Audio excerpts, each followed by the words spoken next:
Hayibo guys, ngicela ningitshela ukuthi kubatshazwa kanjani ngeSivenda nange-Afrikaans because wow.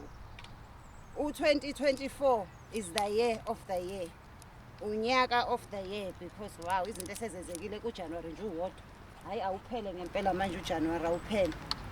Hayi angikaze ngiyibone inyanga enezindaba ezingaka.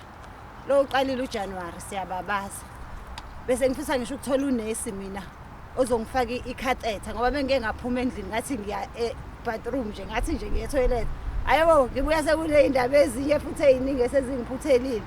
Hayibo hayi ngeke saze sawuqala unyaka awuphele manje lo nyaka ngeke.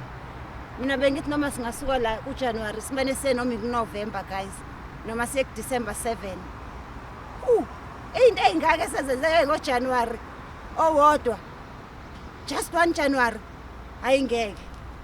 Abazi abasitshela ukuthi sithini isintu ngoJanuary wango2024 mhlawumbe khona into esiyimisishile thina kube kufanele siyazi ngoba ngeke ukuthi khona unyaka nje owodwa nje ubani ube nje.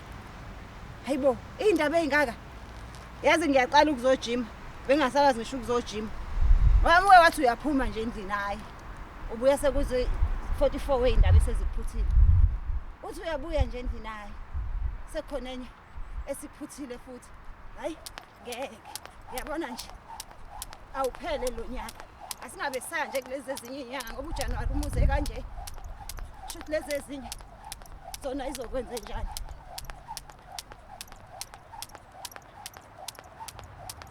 Angikwazi nokuqala ngisho ukuthi yiphi indaba eyisigaxa edlule ezinye izigaxa ngoba isigaxa after sigaxa.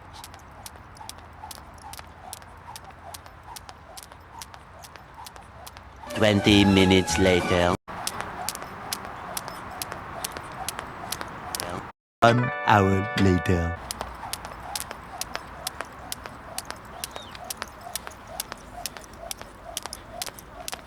Please subscribe to my YouTube channel for more videos. Subscription is free. Mahala.